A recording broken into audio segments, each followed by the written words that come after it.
मैंने एक बच्चे से पूछा, वही 10 साल का बच्चा होगा, मैंने कहा एक बात बताओ, अपने देश में एक कानून है कि लड़के की शादी की उम्र 21 साल हुआ करती है और लड़की की उम्र 18 साल हुआ करती है। मैंने कहा बच्चे बताओ ऐसा क्या होता है? बड़ा प्रतिभाशाली बच्चा रहा, उसने कहा महाराज बताओ। मैंने कहा हाँ। बोले ऐसा इसलिए होता है। मैंने कहा उसकी उम्र भी 21 साल क्यों नहीं रखी है? बोले इसलिए नहीं रखी कि जो अकल लड़कों को 21 साल में आती है वो अकल लड़कियों को 18 साल में। कितने होशियार बच्चे हो गए मेरे भाई। एक टीचर ने बच्चे से पूछा कि बेटा बताओ पैजामा एक वचन होता है कि बहुवचन होता है? बच्चे ने कहा सर जी ऊपर से एक वचन होता है, नीचे से बहुवचन होता है। बहुत होशियार पीढ़ी हो गई है ये, इतनी होशियार हो गई है, ऐसे ऐसे प्रश्न करते हैं ये बच्चे कि हमारे पास कोई उत्तर। ध्यान रखना, अब इस देश में बुद्धू बच्चे पैदा होना बंद हो चुका है। इस देश में गंवार बच्चों ने पैदा होना बंद कर दिया है। आज बच्चा पैदा होते ही मोबाइल हाथ में ले लेता है, इंटरनेट में जाकर के बैठ जाया करता है, कंप्यूटर। अरे माँ बाप को मोबाइल चलाना नहीं आते हैं। बच्चे से कहते हैं बेटा बच्चा पप्पू इसमें कुछ डाउनलोड कर दे। पप्पा के बच्चा कहता है बुद्धू राम तुम्हारी जिंदगी ऐसी ही चली गई। ध्यान, बड़े होशियार हो गए ये बच्चे, बहुत होशियार। इन्हें सिखाने की जरूरत नहीं है, बहुत सोच सीख चुके हैं। एक बच्चे ने पूछा, एक टीचर ने पूछा कि बच्चे जरा ये बताओ कि गंगा कहां से निकलती है और कहां जाके मिलती है? बच्चा बड़ा होशियार था। बच्चे ने कहा हमारे पिताजी ने कहा है कोई कहीं से निकले किसी से मिले तुमको कुछ लेना देना नहीं है, इस लफड़े में बिल्कुल मत पड़ना, कौन कहां से मिला और कहां किससे जाकर के मिला। एक बच्चा और था, बोले मैं बताऊं? बोले बताओ। बोले गंगा दोपहर को 12 बजे अपने घर से निकलती है। और कौन बोला? उमेश भिंडी से जाके मिलती है। ध्यान रखिए, विचार करें। यहां बहुत होशियार हो गए हैं बच्चे। कितना भी सिखाओ ये सीखने वाले नहीं हैं। एक माँ बाप मेरे पास आए, बोले महाराज हम बच्चे को जो सिखाते हैं वो उल्टा ही करता है। मैंने इनका ध्यान रखो, ये पीढ़ी बिल्कुल नहीं सीखेगी, सिखाने के तरीके बदलना पड़ेंगे हमें। एक पति पत्नी मेरे पास दर्शन करने आए, 5-6 साल का बच्चा भी साथ था। पति पत्नी ने बच्चे से कहा कि महाराज हैं इन्हें धोख दो, इनको प्रणाम करो। बच्चा धोख देने को तैयार नहीं। माँ बाप ने उसका सिर पकड़ा और मेरे पैरों में रख दिया। अरे मैंने कहा ये क्या अत्याचार कर रहे हैं आप? बोले अत्याचार नहीं कर रहे महाराज, संस्कार दे रहे हैं। मैंने कहा धत तेरी की संस्कार? वो अखड़ा जा रहा है, तुम उसकी गर्दन मेरे सिर में लगाए जा रहे, लगाए जा रहे, लगाए जा रहे। बच्चा कह रहा नहीं करूंगा, नहीं करूंगा, नहीं करूंगा। तो मैंने कहा इस तरीके से ये प्रणाम नहीं करेगा। तो उन्होंने कहा महाराज हम कैसे सिखाएं, बड़ा ढीठ हो गया, कुछ सीखता ही नहीं है। मैंने कहा बच्चा ढीठ नहीं हो गया, तुम्हारी सिखाने की शैली गलत हो गई है। छोटा सा बच्चा था, ज्यादा बोलना भी उसे नहीं आता था। माँ बाप से मैंने कहा एक काम करो, तुम दोनों जरा हाथ जोड़ो। माँ बाप ने हाथ जोड़े। मैंने कहा अब तुम नमोकार मंत्र पढ़ो। माँ बाप नमोकार मंत्र पढ़ने लगे। छोटे से बच्चे ने देखा कि मम्मी पापा हाथ जोड़े हैं, उसने भी झट से हाथ जोड़ लिए। अब नमोकार तो उसे आता नहीं था, वह मुंह से बुदबुदाने लगा, ओंठ चलाने लगा। अब मैंने कहा तुम दोनों प्रणाम करो। माँ बाप ने प्रणाम किया और बच्चे ने भी प्रणाम कर लिया। एक बात याद रखना, ग्वालियर वालों में आपसे इतना ही कहना चाहता हूं, ये बात कहने का इतना ही मेरा मकसद है कि ये पीढ़ी 21वीं सदी की पीढ़ी ये सिखाने से नहीं सीखेगी, ये दिखाने से सीखा करती है। अरे जैसा तुम करोगे वैसा बच्चे करेंगे, जैसा तुम दिखाओगे बच्चे वैसा ही। अब सिखाओ मत, इन्हें करके कुछ दिखाइए। यदि आपने दिखा दिया, मालूम है बच्चे कैसे होते हैं? ये जो कैमरा लगाना मेरे सामने, टीवी का कैमरा, कभी छोटे बच्चों को देखना जो पलंग पे लेटा रहता है, वह बोलता कम है, वह देखता ज्यादा है। छोटे बच्चे किसी भी चीज को बड़ी टकटकी लगा करके देखा करते हैं। हमारी पलकें झपक जाएं लेकिन बच्चों की पलकें नहीं झपका करती हैं, बड़ी टकटकी लगा के देखते रहेंगे देखते रहेंगे। आप सोच रहे हैं कि ये देख रहा है, अरे वो देख रहा नहीं, वो इस कैमरे की तरह निगाहें टकटकी लगा करके देख रहा है, और जो जो बच्चा देख रहा है वो उसके दिमाग में रिकॉर्ड होते चले जाता है, और जो जो रिकॉर्ड होता है वही उसका व्यवहार। अभी कैमरा मुझे देख रहा है, बिल्कुल टकटकी लगाए, यहां वहां नहीं देख रहा है, और अभी कुछ नहीं बोल रहा, चुपचाप खड़ा है। और जब मैं चुप हो जाऊंगा फिर ये बताएगा कि मैंने कैसा एक्शन किया, मैंने क्या बोला। अरे कैमरा अपनी तरफ से कुछ नहीं बोलता, जो बोलता है वह हमारे को देखकर बोलता है, और बच्चे अपनी तरफ से कुछ नहीं सीखते, जो भी सीखते हैं वह परिवार को देख करके सीखा करते हैं, हमारे व्यवहार को देख करके सीखा करते। हमारे घर में कैसा व्यवहार, एक पति बार बार झुंझलाएगा, बात बात पर उत्तेजित होगा। मैं आपसे पूछता हूं, सोचो बच्चा क्या रिकॉर्डिंग करेगा।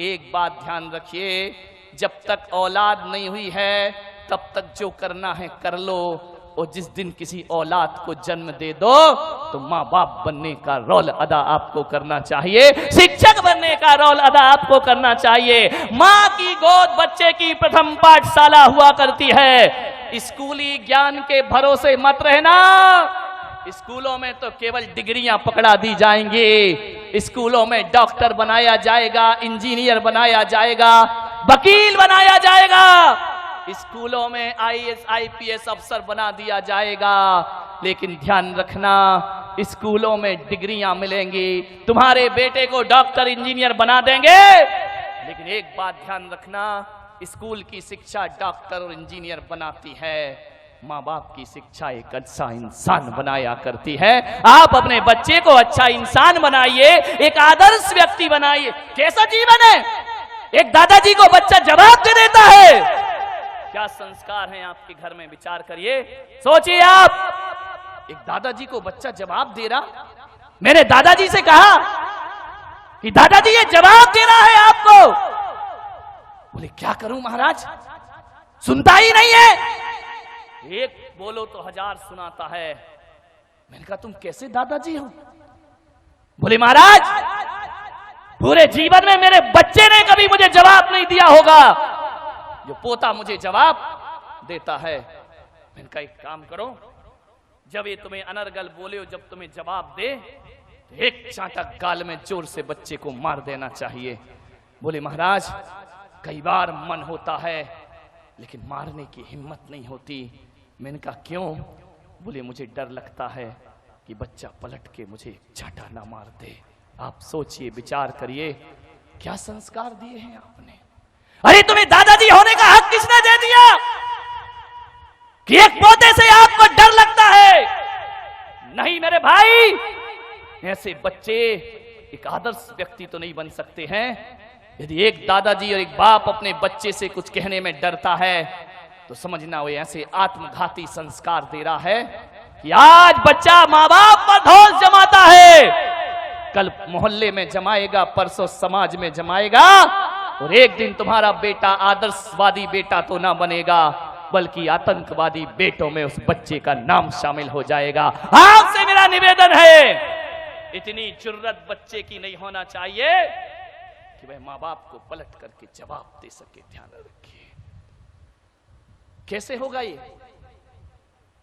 जब पति पत्नी रात दिन झगड़ते रहेंगे, लड़ते रहेंगे, जब आप अपने माँ बाप को जवाब देंगे तो औलाद भी तुम्हें जवाब देगी। ध्यान रखिए, बच्चे वही करते हैं जो तुम करते हो। ध्यान रखिए, आप सोचते हो कि बुढ़ापे में हमारा बच्चा हमारी सेवा करे, एक अच्छा बेटा बने, तो आपसे मेरा निवेदन है कि आज से ही अपने घर में बुजुर्गों का सम्मान करना सीख जाइए।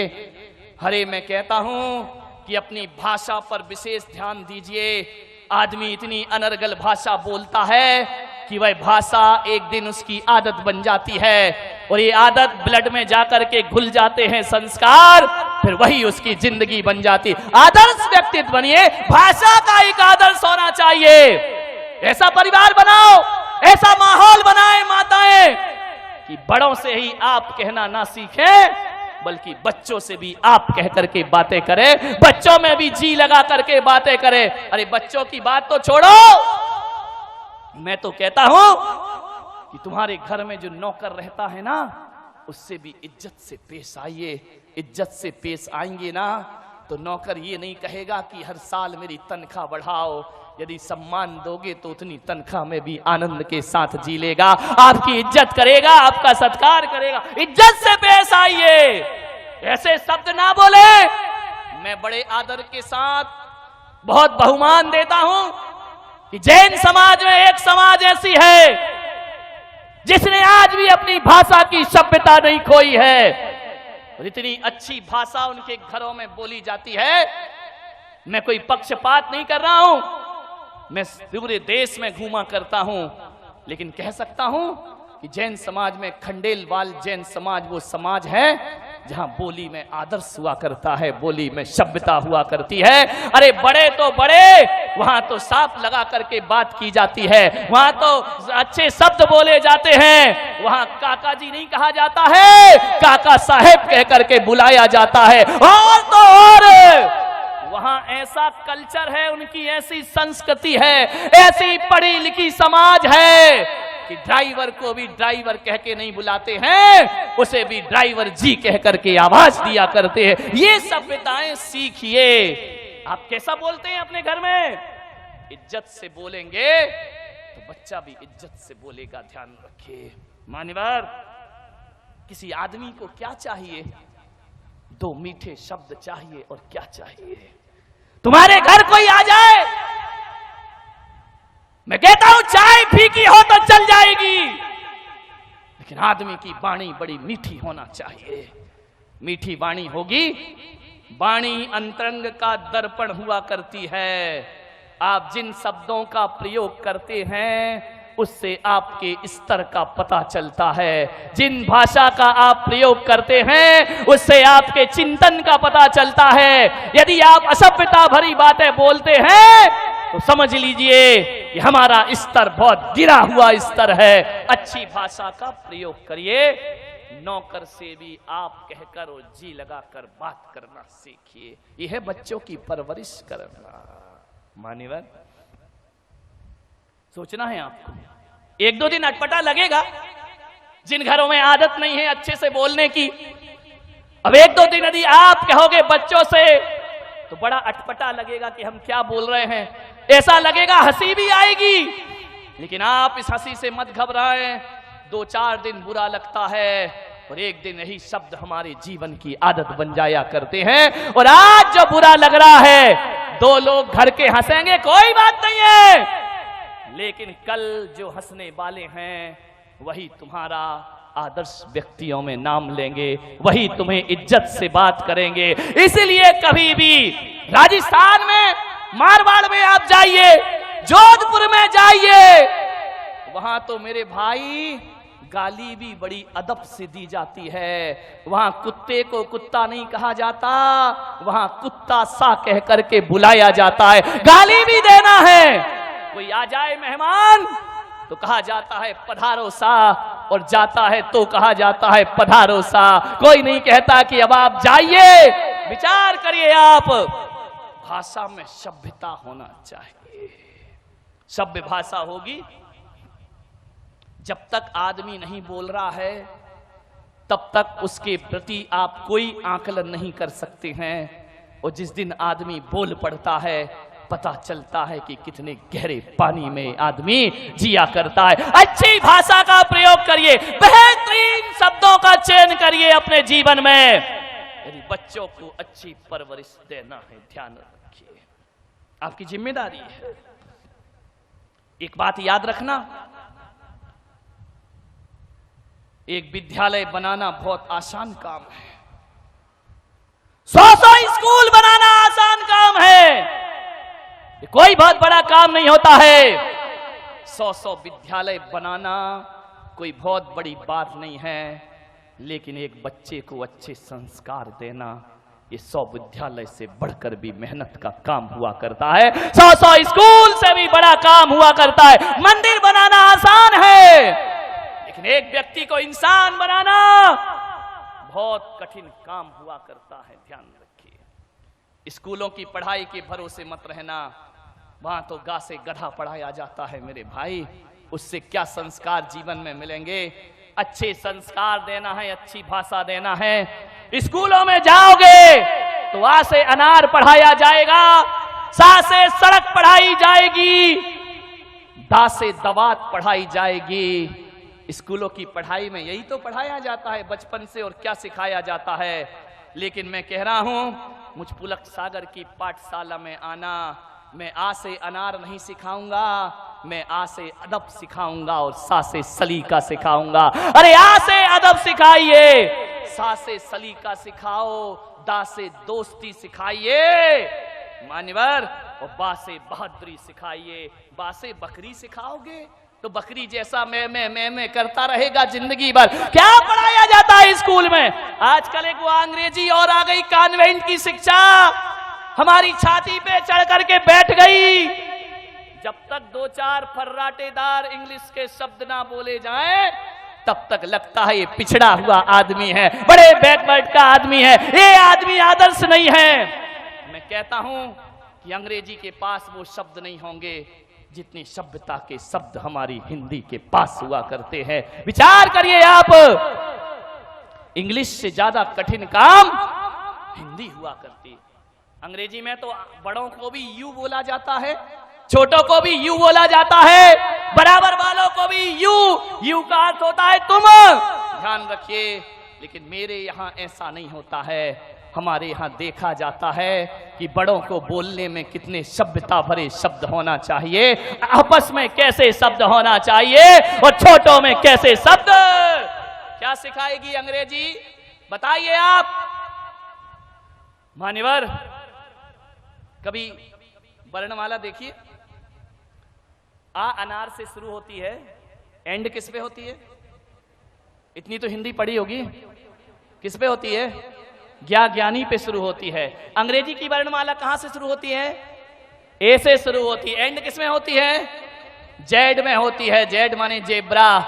मेरी भाषा, मातृभाषा जो है ना, वो अनार से शुरू होती है और ज्ञानी बनाकर समाप्त होती है, और अंग्रेजी जो है एप्पल से शुरू होती है और जेब्रा बनाकर छोड़ा करती है। और जेब्रा का अर्थ होता है अंग्रेजी घोड़ा, जेब्रा अंग्रेजी गधा, घोड़ा भी नहीं। ध्यान रखिए, अच्छी भाषा बोल, संस्कारित शब्द होना चाहिए। बच्चों की यदि परवरिश करना, ऐसा व्यवहार ना बनाएं अपने घर में कि बच्चे और पत्नी इंतजार करें कि पिताजी थोड़े बाहर चले जाएं तो हम सुकून का जीवन जी सकें।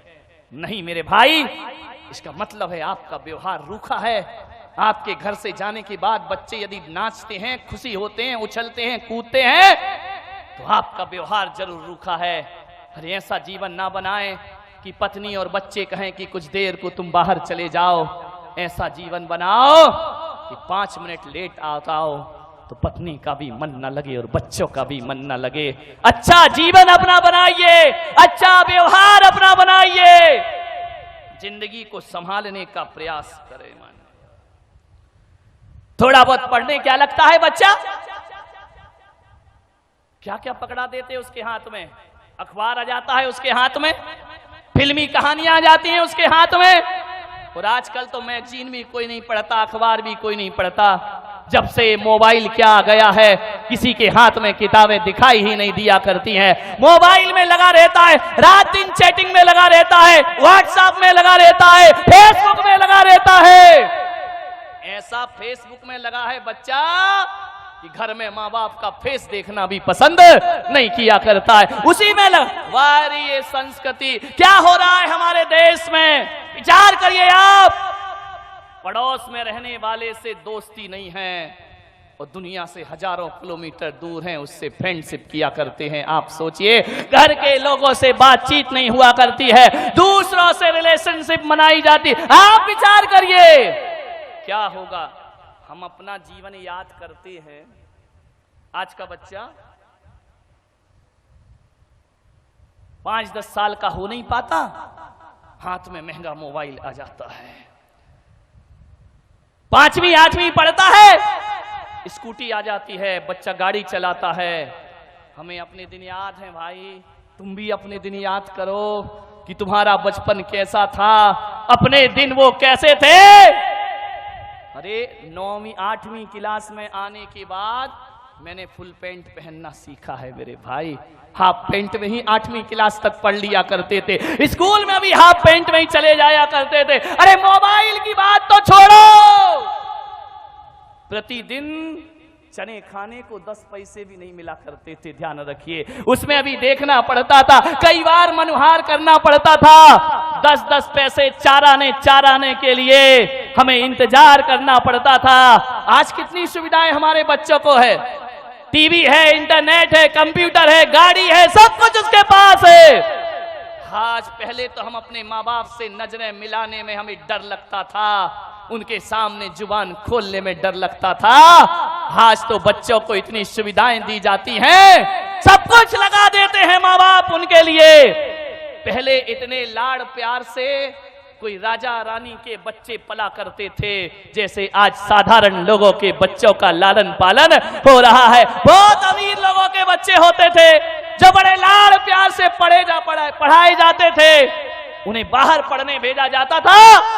आज तो हर माँ बाप अपने बच्चों को बाहर भेज देता है कि उसका करियर बनना चाहिए, उस बच्चे का भविष्य बनना। कितनी सुविधाएं बच्चों को दी गई हैं भाई, मैं विरोध नहीं कर रहा हूं, दो, तुम्हारा लाडला है, कोई दिक्कत नहीं है, सारी सुविधाएं दीजिए। लेकिन मैं सावधान कर रहा हूं, आने वाले वक्त के लिए समय से पहले हमें सुविधाओं के साथ साथ अच्छे संस्कार भी हमें देना पड़ेंगे।